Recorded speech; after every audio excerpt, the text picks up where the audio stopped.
Ce matin, le réveil, il a piqué de fou. Genre 7 h du matin, livraison de course. Bon, ceci dit, c'est un bon petit hack, hein, c'est pratique, hein, tu perds pas ton temps au supermarché.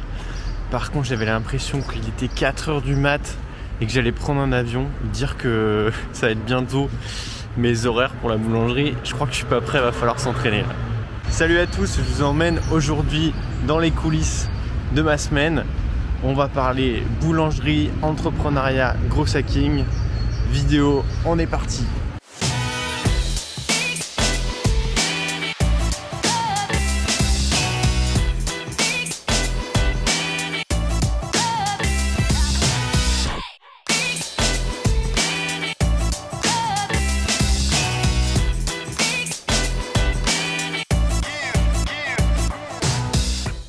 L'idée de ce vlog, je m'inspire donc d'un youtubeur qui s'appelle Antoine BM. Je pense que tu le connais, je te mets le lien dans la petite description. Je vais faire un test pendant un mois, donc un vlog par semaine. Je pense que ça sera amplement suffisant. On aura beaucoup de choses à dire. Ce matin, on va se rendre à l'espace de coworking. Donc c'est un espace que j'ai loué donc dans une boîte qui s'appelle Morning Coworking pour 2 mois. Parce que j'en pouvais plus d'être chez moi là, à travailler en télétravail.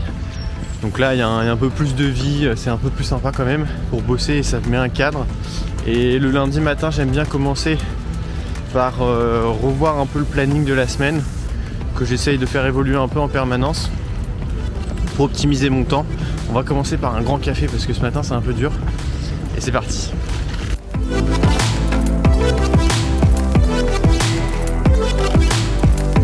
Un des avantages quand tu es freelance, c'est que tu peux vraiment gérer ton emploi du temps comme tu veux. Tu vois, ce matin là je suis dans le 8e arrondissement de Paris. Je vois pas mal de gens qui vont au boulot, pas mal de gens en costume, etc. Bon, je connais pas leur vie, on peut pas juger. L'habit fait pas le moine, hein. Mais l'avantage que j'ai moi aujourd'hui, c'est que je me pointe à l'heure que je veux à mon bureau, je commence à l'heure que je veux avec mes clients. Et ça, je vous avoue que c'est pas mal. Ce matin j'avais prévu de commencer à 8 h, 8 h 30. Je vais vous montrer en fait sur mon planning sur Instagram. Mais bon, là je pense que j'ai un peu foiré ce matin. Mais je me mets pas de pression. Là on va se mettre un petit café tranquille. On va commencer la journée ensemble. Et puis voilà, advienne que pourra. J'ai un fournisseur qui m'a appelé ce matin pour une trancheuse pour la boulangerie Schkop.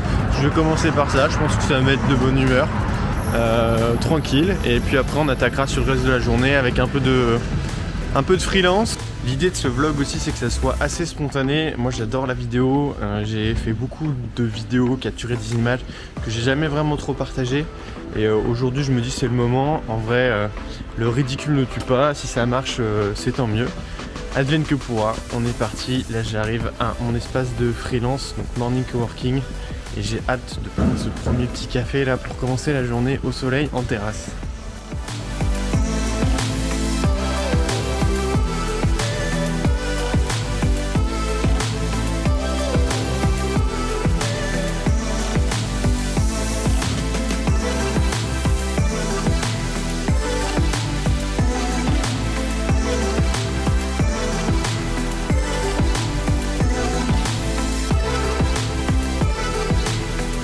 Oui, bonjour monsieur Lacruz.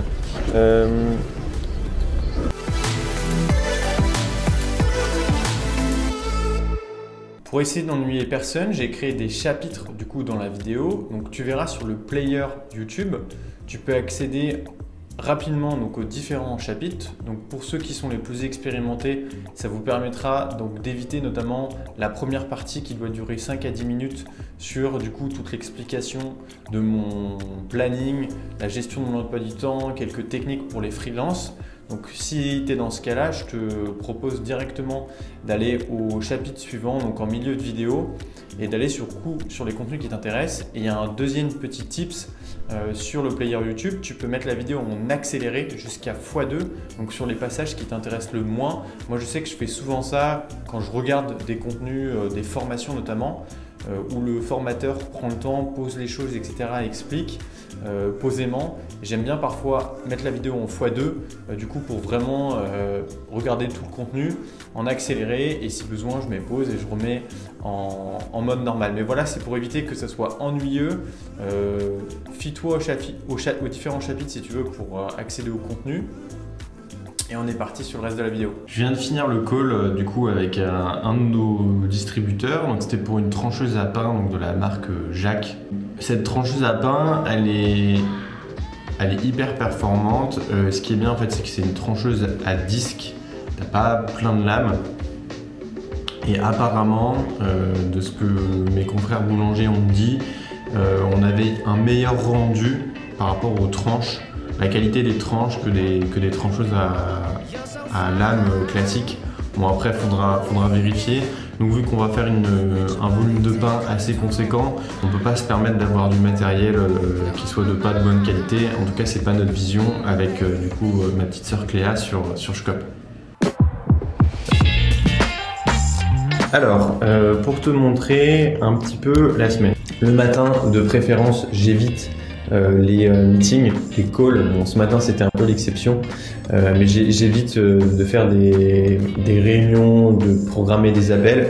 Le matin c'est vraiment le moment où je suis le plus productif, le plus performant. Donc j'essaye de me concentrer, je fais ce qu'on appelle du deep work, où je me fais des sessions de Pomodoro. Donc pendant 25 minutes, à fond les ballons, je vais travailler sur une tâche, je vais faire 5 minutes de pause, je reprends pendant 25 minutes, etc. Souvent je mets un casque avec des écouteurs, je mets de la musique. Et ça c'est une des manières que j'ai trouvé qui marche bien quand j'ai besoin vraiment d'être efficace. Et le fait d'être productif le matin aussi, c'est je me dis, voilà, quand je vais déjeuner le midi, il y a déjà une partie de la journée, peut-être pas la moitié de la journée, mais au moins un peu plus d'un tiers de la journée qui est passée. Et je peux prendre un peu de recul et me dire, ok, j'ai quand même bossé, j'ai fait les choses les plus importantes, les prioritaires de la journée. Donc l'après-midi, je peux prendre du temps à rencontrer des gens, à programmer des réunions, à avancer sur des tâches un peu plus cool, plus posées, ou même des trucs un peu plus relous. Mais je suis content le matin d'avoir bossé et d'avoir fait les trucs les plus importants. Et je me dis, je peux arrêter ma journée aujourd'hui à midi et j'ai fait ce qui était vraiment plus important. Alors moi je me programme pas mal de rappels aussi pour vraiment décharger un maximum mon cerveau de trucs un peu inutiles mais qui sont importants au quotidien. Et là typiquement j'ai une alerte qui sonne toutes les semaines sur mon téléphone le lundi matin, donc vers entre 9 et 10 heures, pour mettre à jour du coup ma disponibilité sur Malte. Donc là je vais aller sur Malte, tac. C'est très rapide en fait, donc il faut se connecter, tac, moi je me connecte avec Google, boum. Et une fois que je suis connecté, en fait là j'ai juste à faire éditer ma disponibilité, êtes-vous disponible pour les propositions, fréquence à temps plein, je fais valider, c'est bon. Ça m'a pris franchement littéralement 2 secondes à me connecter. Et donc ça je le fais toutes les semaines, tous les lundis, de mettre à jour ma disponibilité sur Malte. D'ailleurs c'est un des petits hacks et tips que je te propose dans la formation, donc le guide pratique pour les freelances. Je te mets le lien dans la description de la vidéo. Et donc sur cette formation, je te parle vraiment de tous mes tips de productivité pour quand tu es freelance, quand tu démarres, et aussi bien quand tu es déjà en activité pour être bien référencé sur les plateformes comme Malte, pour réussir tes calls et générer plus de deals avec des prospects. Je me suis prévu donc je me suis gardé quand même des créneaux pour Shkop obligatoires. Forcément, Shkop c'est le projet de reconversion professionnelle, donc la boulangerie. Je peux pas me permettre de le délaisser. Il y a des choses qui sont incompressibles, qui prennent forcément du temps. Il y a des tâches de fond sur lesquelles il faut avancer. Là en ce moment on est sur le recrutement, on est sur pas mal de choses. La signature du bail, finaliser les financements, etc. Donc je suis obligé de garder des temps, même mentalement, pour Shkop. Donc c'est ce que j'ai fait, je garde au moins 2 fois 2 heures par semaine minimum pour travailler donc du coup sur des sujets de fond, etc. Et donc là cette semaine on va rencontrer donc un régisseur pour des marchés alimentaires à Charenton.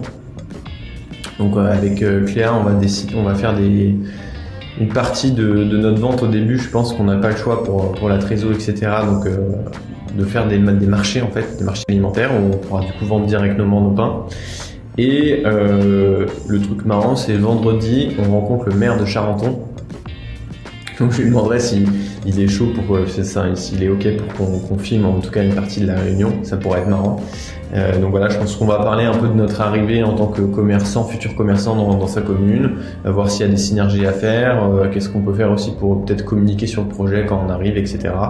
Sur Shcop cette semaine, j'ai des démos avec PayFit, du coup pour la paye, j'ai une démo je crois avec un outil qui s'appelle Scalo pour la gestion des plannings avec les boulangers, un échange pour du coup un outil qui te permette de gérer tout, on va dire, tous les process sanitaires par rapport à la production boulangerie.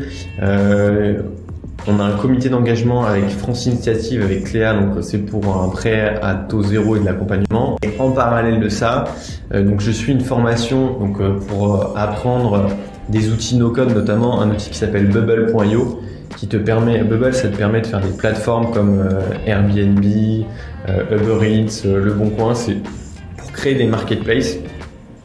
C'est un no-code, donc du coup, tu n'as pas besoin d'être développeur. C'est assez puissant en fait comme outil. Donc moi, je fais une formation avec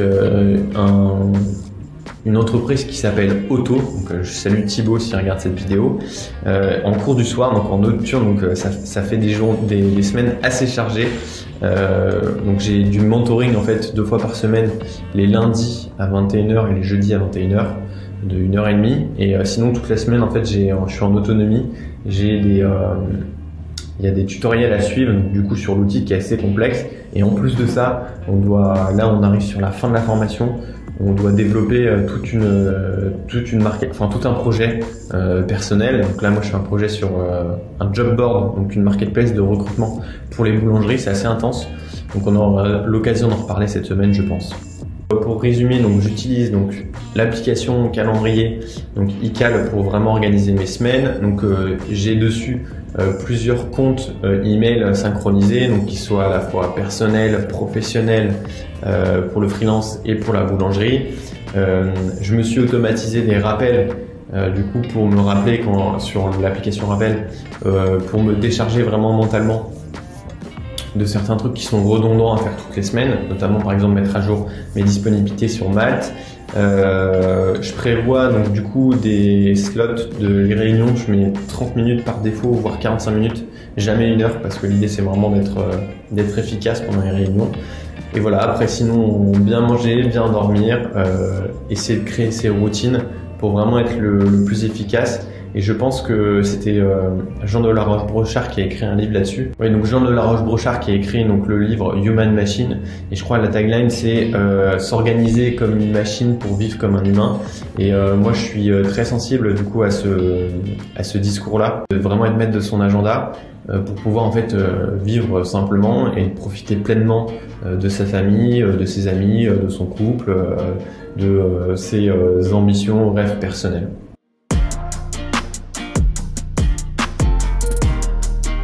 Session de freelance, je vais me faire une session de Pomodoro, je commence un peu plus tôt dans mon agenda. Le travail pour Castali, donc Castali c'est une boîte qui fait du coup des fontaines à eau, du coup donc, où il y a de l'eau filtrée, donc ils ont plusieurs marchés adressés, donc que ce soit donc, les hôtels, les restaurants, les entreprises, et je crois qu'ils ont développé une gamme pour les particuliers. Et donc je les accompagne parce qu'ils ont besoin, avec le Covid, en fait ils ont un impact sur la société.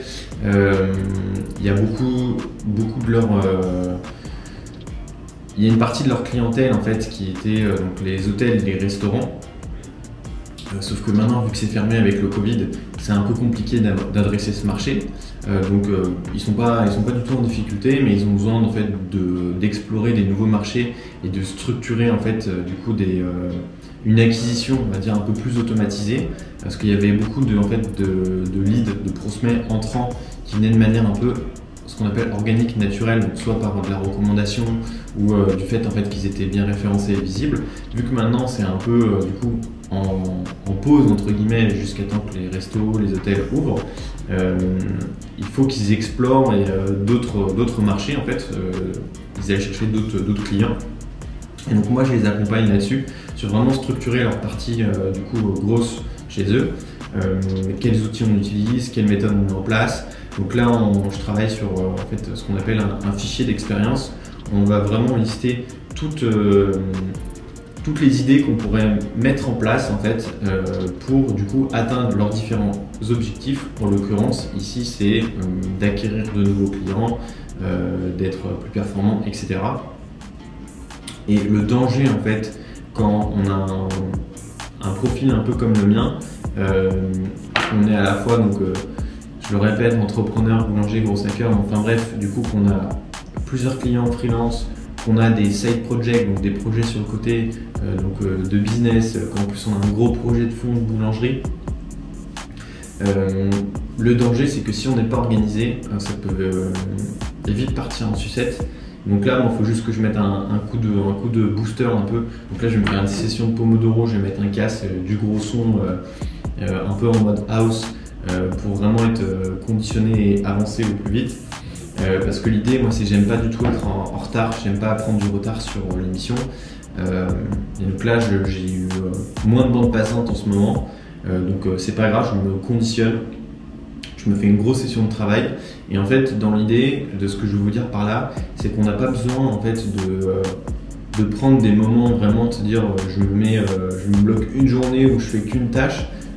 Si on se met un objectif vraiment précis et qu'on se dit ok, au bout de ces 2 heures, il faut que j'ai atteint cet objectif, en étant dans de bonnes conditions, vous pouvez l'atteindre. Là, moi typiquement, c'est au bout de 2 heures, je veux avoir commencé la mission, avoir commencé à structurer du coup Google Drive, fait mon fichier Excel avec les expériences, commencer à faire mon audit de leur site, etc. Et je me donne 2 heures du coup jusqu'à l'heure du déjeuner. Je pense qu'il n'y a pas de raison que j'y arrive pas. J'ai l'habitude de faire ce travail-là.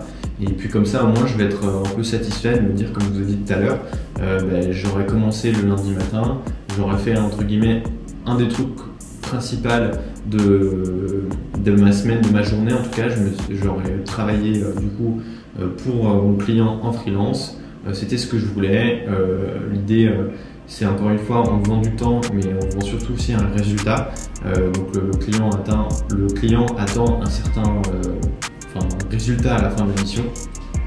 Donc bien sûr, on va pas lui vendre 2 jours de boulot si ça nous a pris que 2 heures. Mais par contre, l'idée aussi, c'est vous d'être efficace et de pas vendre 2 journées de boulot et que ça se transforme en 4 jours. Donc, et du coup, de pouvoir, moi, ce que j'aime bien faire, c'est de garder du temps quand même pour pouvoir faire des réunions, discuter avec le client et vraiment lui apporter de la valeur ajoutée et passer, entre guillemets, moins de temps sur des tâches opérationnelles et vraiment être dans l'échange, dans la discussion pour lui partager en fait toute mon expertise et construire quelque chose qui a du sens et lui donner vraiment le plus de valeur ajoutée pendant le temps de la mission. Donc, suffit de parler, on est parti, gros son, Spotify, House, Pomodoro et on y va.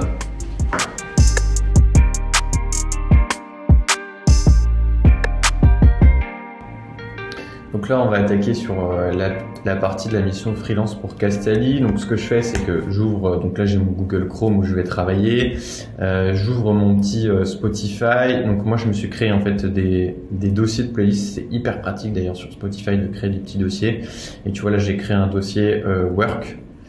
Et là-dedans, j'ai plusieurs playlists, dont une playlist, il y a Housework de Spotify qui est très bien, qui est pas mal. Et sinon, j'ai un truc qui s'appelle Pomodoro. Donc là, j'ai mis quelques musiques.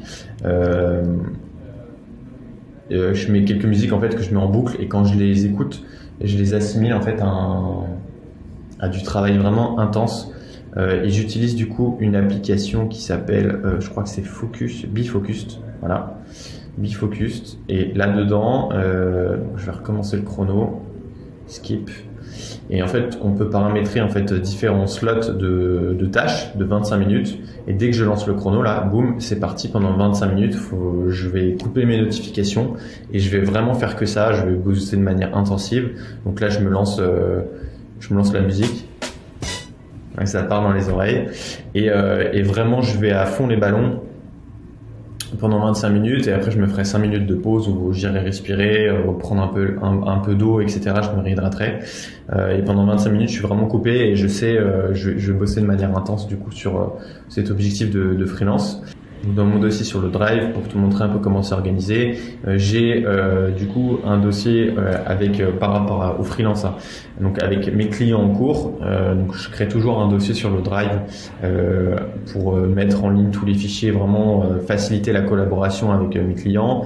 J'ai un dossier avec les prospects où là je prends toutes mes petites notes pour les prospects en cours qui sont pas encore on va dire où j'ai pas signé encore, et j'ai un truc d'archive de prospects pareil, quand j'archive toujours tout, je supprime rien. Sur les archives là-dessus tu peux avoir du coup les prospects avec lesquels j'ai pas conclu, comme ça me laisse une trace, et si j'ai besoin de les relancer ou d'un suivi ou de me dire ok avec ce gars-là ça c'est pas, avec cette personne-là ça s'est pas fait, mais peut-être que dans un mois on peut le faire. Et bien dans ces cas-là, j'ai tout noté dans ce dossier-là. Et archive client, c'est les missions qui sont terminées. Pareil, je mets tout dans un dossier que je laisse accessible aux clients. Souvent, je le laisse, ça dépend, mais entre 6 mois et 1 an maximum, parce que tout est sur mon Drive. Et ça me permet en fait du coup de rien supprimer et que le client puisse avoir entre guillemets un backup de tous les fichiers. Et donc là, client en cours.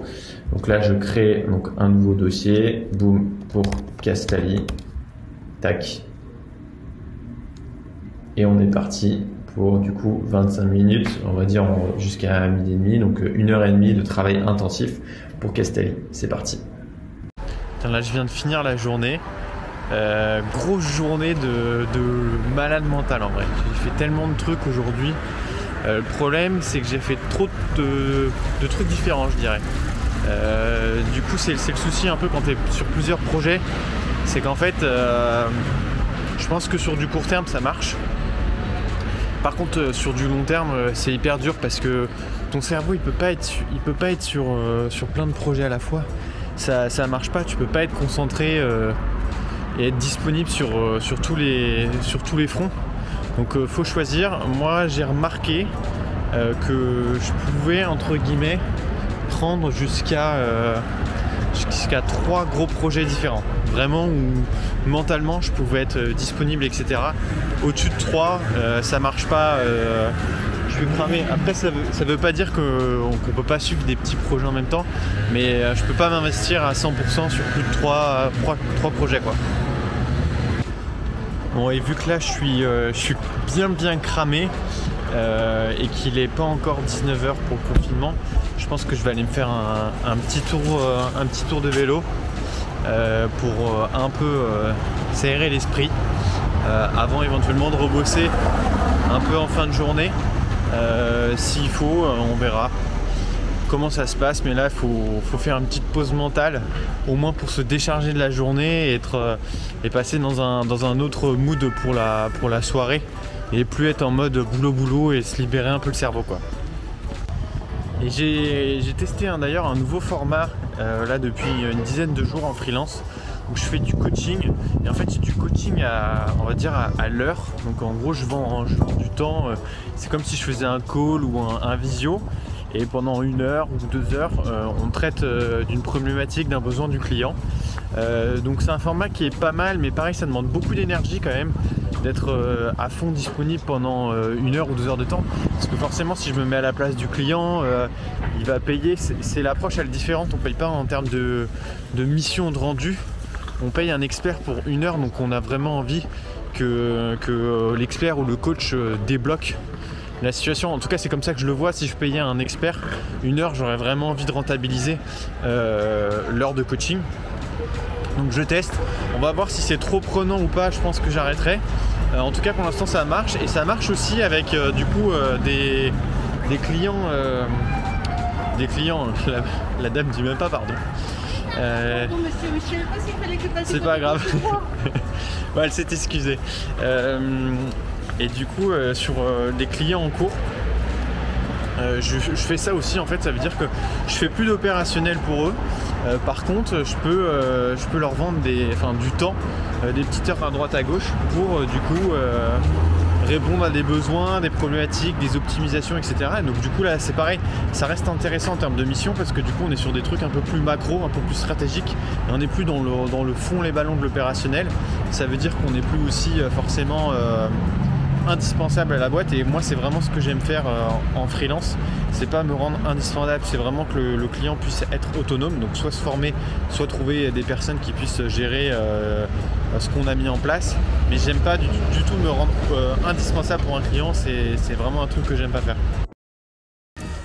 On attaque la deuxième journée du vlog. Ça va être marrant parce que je vais déjà commencer par un bilan de la première journée, parce que j'ai appris pas mal de choses en fait hier en faisant cet exercice qui, soit dit en passant, est très cool. Je pense que je vais adorer faire ces vidéos un peu au quotidien, parce que du coup c'est beaucoup plus spontané, c'est plus simple. Moi je m'y retrouve mieux, il n'y a pas à préparer. Alors encore une fois, il ne faudra pas hésiter à me dire dans les commentaires les sujets que vous voulez approfondir, parce que je peux traiter de pas mal de thématiques, aussi bien donc, sur l'entrepreneuriat, la boulangerie, le montage vidéo, l'organisation, etc. Et donc du coup, n'hésitez vraiment pas à me dire les sujets qui vous intéressent le plus, comme ça j'essaierai d'orienter les vlogs dans cette direction. Sinon moi je me prends pas la tête et je documente au fur et à mesure. J'essaie vraiment de me mettre à votre place et de me dire qu'est-ce que j'aimerais regarder comme contenu, qu'est-ce qui est intéressant, etc. Et du coup de construire le vlog dans ce sens. Je suis assez excité, comme si j'étais un gamin et qu'on me disait qu'on allait à Disney ce matin. J'ai beaucoup appris de ce première journée de tournage. Il y a du taf derrière un vlog, clairement.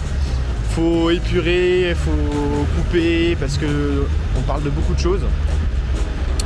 Je suis tombé dans un piège un peu hier, c'est que j'ai commencé à enregistrer donc, la vidéo en parlant de mon planning de la semaine, et je suis parti limite en mode mini formation sur gestion productivité, gain de temps, etc. Donc, je pense que je ferai peut-être une vidéo séparée parce que ça risque d'être trop long. Pareil, je me suis rendu compte que je pense que c'est mieux de travailler un petit peu tous les jours et de dérusher en fait chaque jour que de travailler une fois d'un coup. Je te disais, j'ai commencé à faire le dérushage et le montage parce que je pense que c'est mieux de faire une fois un petit peu tous les jours que une fois d'un coup où il faut tout dérocher, regarder des heures de vidéos coupées. Je pense que ça sera beaucoup de boulot, alors que si je le fais en plusieurs petits bouts, ça sera plus simple. Et j'ai commencé à avoir des mauvais réflexes, à regarder en fait comment corriger la colorimétrie de la vidéo, etc. Et je pense que je vais pas du tout me prendre la tête. Tu vois là, le ciel il doit être hyper cramé sur la vidéo, donc là ça vient de se rectifier avec la caméra.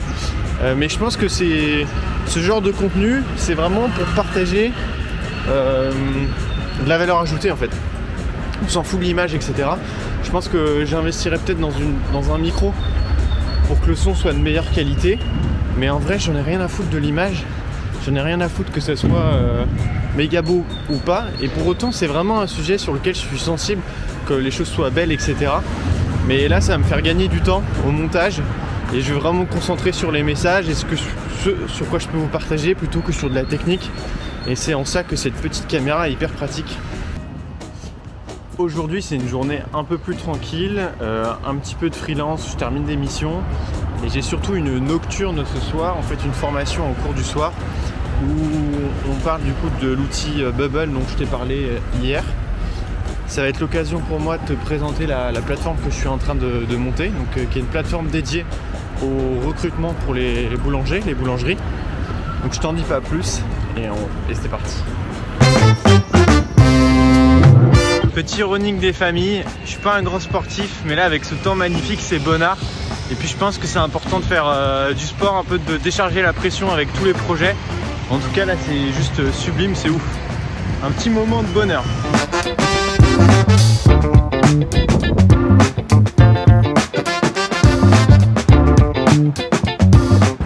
On essaie quand même de se motiver un peu à faire du sport, même s'il y a le confinement et le couvre-feu. En vrai, ça coûte rien d'aller courir un petit peu. Donc Paris avec les quais et tout, c'est juste trop ouf. Là en ce moment avec le printemps, là c'est genre trop beau le temps. Donc on kiffe bien. Ce matin, on est allé à Charenton du coup avec ma petite sœur Cléa. On a rencontré un régisseur donc, qui est en charge du marché couvert donc alimentaire à Charenton, donc pour voir si c'était intéressant ou pas pour nous d'avoir une place, où est-ce qu'on pouvait avoir un stand, etc. Donc c'était plutôt instructif, on a appris pas mal de choses sur les marchés, c'était chouette. On prend un stand de ce que j'ai compris, donc il y a une période un peu probatoire et ensuite qui peut être de 2 mois, et ensuite on prend un stand un peu comme si on louait en fait un espace. Du coup on est engagé et nous ça peut être intéressant pour le développement de notre activité, donc de la boulangerie, d'accéder en fait dans la ville où on sera présente à un autre endroit en fait, une autre clientèle. Et les marchés ça aurait lieu donc le mercredi et le samedi le matin, donc franchement on est à l'étude, ça peut être une bonne opportunité pour nous de faire un marché alimentaire. En plus couvert, c'est pas mal. On a rencontré du coup une partie de l'équipe qui est en charge du développement un peu économique à la mairie de Charenton.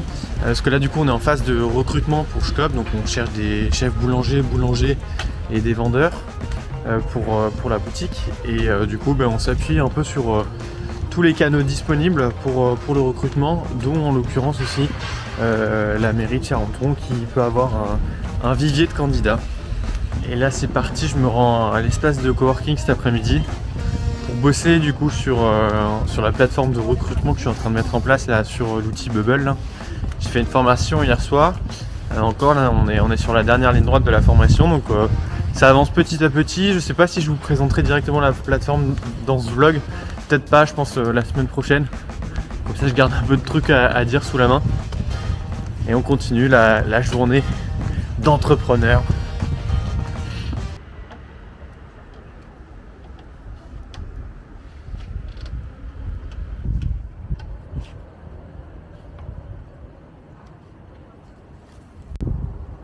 Fin de journée sur la petite terrasse du rooftop de l'espace de coworking, très cool. Une bonne journée bien intense comme on les aime. C'était hyper intéressant, donc les calls avec Scalo et Payfit du coup pour la gestion donc des ressources humaines en boulangerie, la gestion de la paie et tout. Franchement c'était hyper intéressant. Je pense qu'à terme j'aimerais bien mettre en place un partenariat avec eux du coup pour la marketplace, donc de recrutement pour les boulangeries que je suis en train de créer. Mais en tout cas c'est bien qu'il y ait des outils de gestion qui vont faciliter en fait la vie des chefs d'entreprise pour les emplois du temps, pour la paie et tout. Franchement c'est trop cool, et ça permet aussi de pas tout confier à un comptable et d'avoir la main mise quand même sur certains trucs qui sont en fait pas si compliqués que ça à prendre en main. Donc très très cool. Je pense qu'au moment venu je ferai un truc un peu plus poussé, détaillé sur ces outils, mais trop bien. On termine bientôt cette journée de jeudi, donc dans la semaine. Aujourd'hui pas mal de trucs. J'ai avancé en freelance du coup avec Castali, c'était cool. Des démos sur du coup un outil qui s'appelle Octopus qui était pas mal du coup pour tout ce qui va être un peu process, hygiène, etc. pour la boulangerie, c'était cool. Je pense que je ferai une vidéo dédiée là-dessus. De toute façon ça va être intégré sur la plateforme de boulangerie. Mais c'était hyper intéressant de faire toutes ces démos avec ces outils et tout. Franchement c'est cool, il y a pas mal de choses qui commencent à bouger pour la boulangerie en termes de digitalisation, hein. C'est un bien gros mot mais ça avance, c'est cool. Et sinon, pareil, on a eu un rendez-vous avec France Initiative qui était assez cool. Il y avait du beau monde, hein. Je ne sais pas si on donnera suite, parce que je pense qu'on va plutôt essayer d'intégrer le réseau Entreprendre que France Initiative. Mais en tout cas très cool, des bons échanges toujours pour échanger sur le projet, le challenger, etc. C'est toujours un exercice qui est intéressant. Et puis on avance, et la bonne nouvelle du jour, c'est qu'on a réussi à obtenir l'étude du coup qui validait la charge au sol pour les fours. En fait on a des fours qui sont assez lourds pour la boulangerie, et du coup ils sont sur le premier étage du laboratoire, et il fallait qu'on vérifie avec un bureau d'études béton si du coup le sol pouvait accepter en fait la charge de ces fours, et donc du coup c'est chose faite, victoire. Donc c'est cool, et on n'a pas en plus je crois que ça s'appelle des IPN, c'est ça, d'IPN en fait à rajouter. Donc là le sol est bon, c'est good, donc on va pouvoir attaquer à la rédaction du bail et espérer bientôt signer ce local. On a hâte pour pouvoir enfin lancer l'activité, les commandes de matériel, se projeter, faire l'aménagement de la boutique, donc trop cool. Donc c'était vraiment une étape clé avant de pouvoir signer, donc c'est la bonne nouvelle de la journée. C'est assez marrant parce que aujourd'hui, enfin ce matin, j'ai pas tant bossé que ça. J'ai fait pas mal de sport. J'ai fait de l'électrostimulation à domicile et je me suis enchaîné un run en plus. Et en vrai, trop bizarre, mais j'étais en pleine forme aujourd'hui, donc assez cool. Parfois on pourrait se dire qu'on va bien fatiguer avec le sport, au final ça m'a donné la patate. Et va falloir avoir de l'énergie parce que la journée elle est pas finie encore. Donc je suis content que ça termine la semaine prochaine. Mais je suis toujours en formation, là, un cours du soir du coup pour apprendre l'outil Bubble. J'ai un peu hâte que ça se termine, mais je commence un peu à voir le bout du tunnel. Parce qu'on commence un peu à prendre en main l'outil, on n'est plus trop sur de l'apprentissage. Mais on commence à vraiment rentrer dans le dur et du coup je vois que ça commence à être concret. Et en plus avec le recrutement qu'on a lancé avec Shkop, je me rends compte encore plus que l'outil va être pertinent. Parce qu'en vrai là c'est une galère en ce moment pour recruter en boulangerie, donc d'avoir vraiment un outil dédié avec les spécificités du métier. Que ce soit les boulangers qui candidatent ou nous en tant que chef d'entreprise qui recherchons des candidats. Donc vraiment j'ai trop hâte de lancer cet outil, de voir comment ça va se passer et même avec les partenaires des outils là, digitaux, donc Skello, Snapshift, Payfit et tout, ils sont hyper chauds, Octopus aussi, ils sont hyper chauds pour intégrer l'outil. Donc franchement c'est plutôt bon signe et j'ai hâte aussi d'intégrer prochainement aussi tous les prestataires, les fournisseurs de matières premières ou encore même les équipementiers. Parce que moi mon grand délire hein, c'est donc bien sûr il y a l'aventure de la boulangerie Shkop etc. Mais j'aimerais vraiment documenter et aller à la rencontre de tous ces acteurs au sein du secteur de la boulangerie. Et, typiquement, aller visiter les usines qui fabriquent les fours, aller me rendre dans des moulins et vraiment aller en rencontre de tous les porteurs de projets, les artisans, les entrepreneurs. C'est vraiment le truc qui me fait kiffer. Et donc du coup, Shkop, c'est un peu la porte d'entrée parce que ça va me donner aussi de la légitimité pour aller voir ces acteurs-là et tout documenter. Mais tout commence un peu à prendre forme de ce que j'avais envisagé. Et franchement, ça fait plaisir. Ça redonne de l'énergie et j'ai pas l'impression de bosser pour rien, quoi. Le genre de bonne nouvelle de la journée. J'ai eu le retour, hein, c'est favorable, il nous donne le prêt d'honneur, pas de réserve du tout, pas de mec qui s'est opposé, voilà, ils sont plutôt sereins pour nos projets, voilà, donc que du plus. Bon bah du coup on a eu le comité là avec France Initiative aujourd'hui et dans la foulée ils nous ont donné un retour positif, donc c'est très cool. Alors France Initiative ça consiste en quoi? Alors je vais pas écorcher ce qu'ils font etc, enfin écorcher c'est pas le bon terme, mais pour être simple et efficace, en gros ils nous donnent des financements, donc on a un prêt d'honneur. C'est-à-dire que le prêt d'honneur, je crois que c'est à taux zéro en fait, avec un décalage assez important sur les premières mensualités. Je suis même pas sûr qu'il y ait de garant ou quoi, donc c'est vraiment un plus pour démarrer. Alors nous, au sein de Shkop, on n'en a pas forcément besoin, on le voit plus comme de la trésor, en plus avec les problèmes qu'on a eu au démarrage. Donc, mais c'est cool de pouvoir compter là-dessus et je crois que ça représente à peu près, si je dis pas de bêtises, je crois que c'était 25 000 €. Et en plus de ça, France Initiative, du coup il y a tout un accompagnement donc, de chefs d'entreprise, de directeurs, d'acteurs économiques importants, notamment issus du tissu local. Donc c'est hyper cool. Et en fait le truc c'est qu'en parallèle on avance aussi avec Réseau Entreprendre. Et alors là-dessus il n'y a pas du tout de jugement de valeur. Mais je sais que Réseau Entreprendre, de ce que j'ai compris, c'est un peu le step du dessus. Et en plus de ça, sur le prêt d'honneur, je crois que là chez France Initiative c'est un peu plafonné. Et chez Réseau Entreprendre, on peut aller chercher un peu plus d'argent. Je crois que ça va jusqu'à 50 000 €. Donc on a un process aussi chez eux. Donc on verra ce qui est le plus pertinent par rapport à notre projet, si c'est France Initiative ou Réseau Entreprendre. En tout cas, c'est des acteurs que je vous invite à aller voir si vous portez un projet. On les oublie un peu parfois, mais ils peuvent aussi arriver. Nous, on est allé les voir un peu tard parce qu'en fait ils auraient pu nous aider au moment où on a allé chercher nos fonds en banque. Donc quand on a cherché notre financement avec les acteurs traditionnels, ça rassure toujours d'avoir il y a la caméra qui bug, ça rassure toujours d'avoir du coup France Initiative ou Réseau Entreprendre qui vous accompagne et qui vous ont déjà octroyé un premier accord de financement. Ça aide pour pouvoir closer, notamment quand on est en création. Donc voilà, allez à toutes.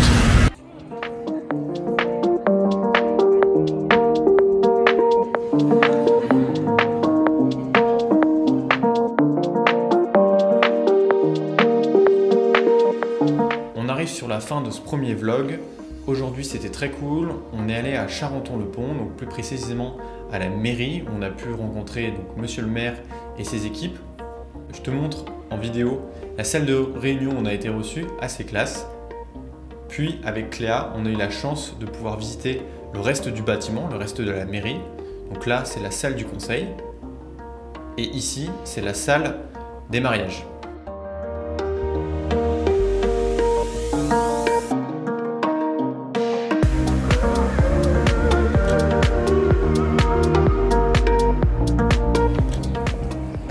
C'est un grand moment, on dépose enfin notre dossier à la CMA pour éviter de payer des timbres et surtout pour être chez les artisans boulangers. J'espère que ce premier vlog t'a plu. N'hésite pas à me mettre un petit pouce bleu, ça m'aide dans le développement de la chaîne et la construction de ces vlogs. Un petit commentaire, si tu as des questions, j'y répondrai. Ou si tu as des remarques, tout commentaire est bon à prendre. Et je te dis à la semaine prochaine pour de nouvelles aventures.